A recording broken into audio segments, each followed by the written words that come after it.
Welcome back. You're still watching In the Game. We're still talking continental football, and now we're going to the CAF Champions League. So the group stage kicked off with a thrilling encounter across Africa. Every single zone in Africa had match bubbling with goals pouring in on the day. But from Al Ahly's dominant stats to Cairo to Al Hilal's resilience amidst all the adversity. And also we've got some surprises like Sundowns being held at home. The opening round delivered a lot of drama, goals and intrigue in the CAF Champions League. Who set the pace and who fell short in Africa's Premier Club competition? We are about to break that down and see how the action went down on Tuesday for the CAF Champions League. And joining us will be a Pan-African football commentator, nobody else than Andrew Olsson. Thank you so much, Andrew, for joining us on the show. Thank you for having me, Onyechi. It's great to have you. All right. It's interesting that we're going to be talking about the CAF Champions League. I know you followed this league so much closely, but we saw a lot of intrigues for the Tuesday's game. We saw Egyptian sides having the win, like Pyramids, like Al Ahly, they're having the win for the day. But surprise from Sundowns. Nobody saw Sundowns being held over there. We thought they would come fire blazing with all the goals pouring on the day. But another South African side was able to put a smile on the faces of people. Orlando Pirates did not come short in that encounter. But how did the defending champion Al Ahly and the rising contenders like Pyramids, how did they set the tone in their respective groups? Well, that's a good question, Onyechi. I think, with a club like Al Ahly, this team is always well prepared. I think their manager, Marcel Kohler, has done an excellent job, has excellent experience in Europe. So, it kind of comes from the top down, being able to prepare your squad, give all the players in your team an opportunity to impress and keep them all motivated. And I think that's something that this coach with Al Ahly, I think the coaches with the North African clubs, they do a good job of using the early part of the season to get their team ready for when the group stage kicks off. That's an important thing, is preparation and getting the team up to speed in the early days of the season. All right, but what does their firm suggest about their title ambitions for this season? Because it's looking like Al Ahly want to get this title again for 2024. Yeah, when it comes to winning trophies, it's just a never-ending quest for Al Ahly. You hear it from the players, it's just kind of let's move on to the next competition. I think they're going to have close to 70 matches this season, Onyechi, which, that puts them, that's pretty much a similar amount to what Man City, what Real Madrid are going to play this season with all the competitions they're involved. So they're just really excellent at moving on. Maybe they have a bad result in their last match, they move on because there's no time to really dwell on any draws or defeats because there's just so many matches. So they always do a good job of just moving on to the next match and always focusing on what's in front of them. Focusing on what's in front of them, indeed. But let's see Al Hilal. They are defying the odds now. Despite this civil war in Sudan, also we saw Pirates claiming an impressive away win in Algeria. Are we witnessing an emergence of new powerhouses in the Champions League this season, Andrew?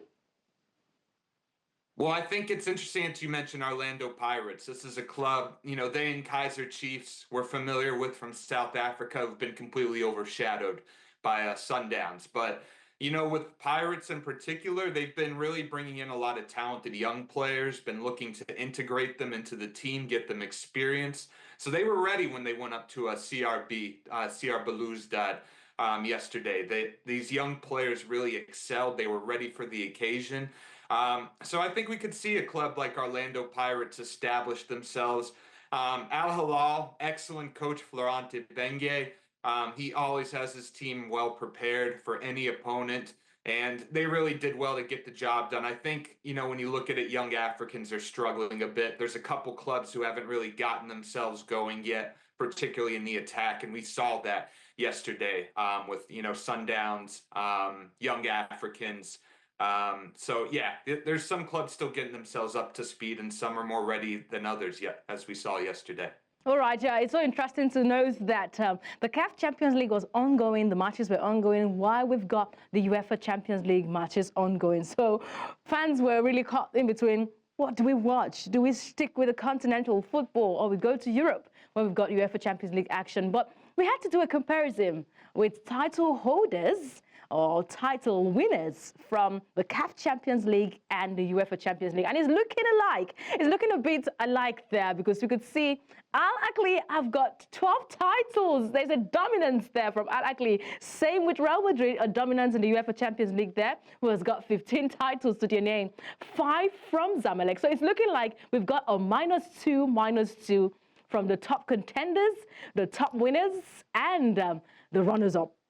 Zamalek has got 5, AC Milan has got 7, TP Mazembe has got 5, Liverpool has got 6. You can see the comparison. It's like we're having a little bit of match from the CAF Champions League and the UEFA Champions League. What do you say about that, Andrew? Well, you have a club with such a great history like Real Madrid. I would say they're matched by their African equivalent, Al Ahly. Al Ahly, the excellence and it's something they expect every season. The supporters are so demanding. So I think it's interesting to look at them side by side like that, because when you do compare the clubs that are next to each other, you do kind of see, the similar expectations, the tradition, things like that. When you look at Al Ahly, Zamalek, and then TP Mazembe when it comes to sub-Saharan Africa. It's always really interesting to look at those comparisons side by side and just kind of, take an alternative look at things like that. All right. I am hoping that football calendar is looking friendly on the African scene and in Europe. Now let's talk about the UEFA Champions League. It was surprising for me to see matches on the day. Manchester City was the talk of the town yesterday, not because of their prowess, but how they were able to lose a lead. 3. They were up 3 by 3 goals and lost that on Tuesday. But Inter Milan, Barcelona on a memorable night for Robert Lewandowski. Lewandowski was really good on the day because he joined the 100-goal club. He picked up 4th leg phase win to rise to the top of the standing. Arsenal were not left out. They were on a scoring spree, scoring 6 goals in the process. Bayern Leverkusen, meanwhile, they picked significant victories. While Atletico, they won big in Sparta Prague. Great one for the night for the UEFA Champions League. But let's talk about that game for Manchester City and Feyenoord. The comeback by Feyenoord was really, really wonderful. One of the most exciting moments of the round in this UEFA Champions League this season. Andrew, how do you rate the chances of Manchester City progressing past the group stage? Yeah, it's certainly not looking good, is it, Onyechi? It's been, the last few weeks have been a total disaster for Man City. I think maybe this new format sort of helps them. I think they're currently in the, group of clubs that will reach that second round, not get a first round bye in the knockout stages. I just think that there's no way that I can see Man City dropping all the way out to one of the elimination places. What about Feyenoord? Would they go all out? Would they go out of the group stage? I think they'll make it to the knockout stage, maybe the first knockout stage. I really don't see them dropping all the way out of that top, I think, 24 spots. Because there's just a lot of clubs that are getting totally left behind, that are really getting destroyed every match. So I don't think it'll get that bad for Manchester City, but I think we could see them certainly not get a first round bye in the knockout stages to be one of those top 8 teams, top 8 clubs, I believe. So it'll be interesting to see. Yes, the battle for the top 8 position is still on, and every team is looking to grab a spot there, so they do not have to go through the playoff round. But let's focus on Paris Saint-Germain, their current form. Do you think that they can still recover and they make it to the knockout stages, or is their Champions League campaign already over? Well, I just think with this new format, you're always still in it, really. It's so easy to reach the next round compared to, the previous method, where you had to finish in the top 2 of your group. So there's still time for a club like PSG. They're not in too much danger at the moment. It's just kind of a matter of not becoming complacent, keeping your focus, and, most importantly, winning those matches against the smaller clubs that are involved, that, kind of the bottom half of the clubs. You need to kind of focus on those matches and make sure you get 3 points from them. So it's looking bad for teams like PSG and Man City. I mean, they're looking in poor form, but, with this new format, it's really, you can really still recover. You can always just kind of take a moment, regather yourself, and, you're not in too much danger. The danger isn't that urgent of missing out entirely for the knockout stages. So I think these two clubs will be fine in the end. Are you sure? I'm hoping that they will be fine. But Bayern Munich is cooking a particular food that I don't think will be ready for that food when it's time to be served. It seems company is on another level, and we could see that against PSG on the day. But how do you rate their performance? Great, they can carry this on through to the next round of the competition, talking about Bayern Munich. Yeah, absolutely, Onyechi. Last season, we saw the last couple seasons, we've seen Bayern not quite reach their full potential. So to say, that you see the squad, you see the players in the squad. This is a team that can certainly compete with the upper echelon of European clubs. So I think they're really kind of showing that potential this season. They're really putting it together more on the pitch. The team just looks happier to play together. And of course, they're not only defeating their opponents, they're thrashing them at times. So, that's sort of the sign that you need to see from a club to realize, hey, maybe this club's a contender. And I think Bayern Munich have always had, the group of players. They just haven't quite put it together until this campaign.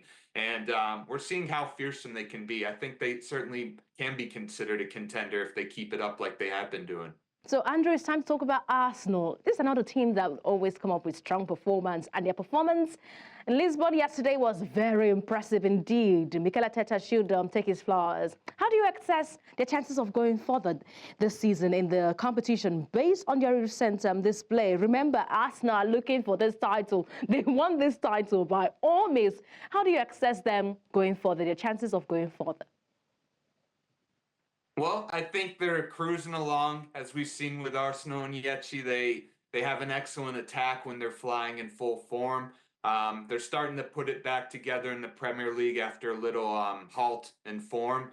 I think they're a team, to me, that looks like quarterfinal, maybe a semifinal finish at best in the Champions League. Really? I don't really see. Yeah. I just Andrew, let's see see the table. Let's see the table before we rush into saying, okay, they might be quarterfinalists. Let's see what the table, how the table stands right now for the UEFA Champions League. Okay, you can see Inter right there sitting Barcelona. Liverpool have been pushed down to third position. Atalanta sit at fourth. Bayern Leverkusen, where is Arsenal? They're at seventh position. Yes, okay, they are in that zone where they are safe because they can make it to the top 8. Yeah, possibility of quarterfinal. I think I want to go with you. That is, they can keep that momentum going on the day. Monaco still got one game to play. Andrew, with these standings right now, yes, you see a possibility of Arsenal going further. Yeah. I mean, I think Arsenal has the talent in their team that if they really hit a good run of form, at the end of the season, like we do see from these elite clubs, they could reach maybe the semifinals or the final. But I just think, the problem with Arsenal I found is that sometimes the squad depth impacts them as the season goes on, from playing in so many competitions. Sometimes injuries pop up and things like that. I mean, even last season, I think they were pretty blessed when it came to not having too many injuries impact the team like in seasons past. But that's the issue for me when I compare them to a club like Bayern or Inter or I would say Real Madrid this season. Maybe not so much the case this season, but that's what keeps me from wanting to endorse Arsenal as a team that could potentially win the Champions League. I was wondering what the problem was to see Gabriel Jesus go with Victor Gyökeres. the whole celebration. I was wondering the kind of message he was sending there. I remember maybe he's trying to tell Victor, maybe you should come to the English Premier League. Okay, we're waiting to see what that will be. But looking at today's fixture, quickly before I let you go, we've got Stuttgart, Girona, Benfica, Juventus, Lille, Club Brugge, Borussia Dortmund, Real Madrid, and Shakhtar Donetsk, all away from home in the UEFA Champions League for today, the fixture for today. What do you think will come with another surprise, just like Feyenoord did against Manchester City, Andrew? Well, that's that's an interesting slate of matches. I mean, obviously what jumps out to all of us, of course, is Liverpool and Real Madrid. We're going to see, can Real Madrid maybe get some sort of results that can maybe say, hey, we can still consider this club a contender in the competition? Real Madrid is a little bit depleted. They're a little bit depleted at this time without Vinicius Jr. and a lot of their players there injured. Do you think that's an advantage for Arne Slot's charges? Well, that's the problem when you bring in a player with such a big personality like Mbappe. When things go wrong, they tend to go really wrong. And so that's something where they're just going to have to figure it out. We're going to need to see a little more maybe motivation, initiation from Mbappe. But at the same time, this team has so much talent. And they've done it before where sometimes we think that they're not quite elite or maybe capable of winning the competition, and they just turn it up at the right moment. I don't think that's going to happen in terms of winning this competition this season, but we could see them give Liverpool a stiff test today, because this team's capable of doing that. But I think the evidence suggests that Liverpool are in excellent form, and they really could take down Real Madrid today. Yes, the evidence are really saying the right things theoretically and practically. Thank you so much, Andrew Olsson, for joining us in the conversation today on the show. Thanks for having me, Onyekye. A pleasure to always have you on the show. Great one.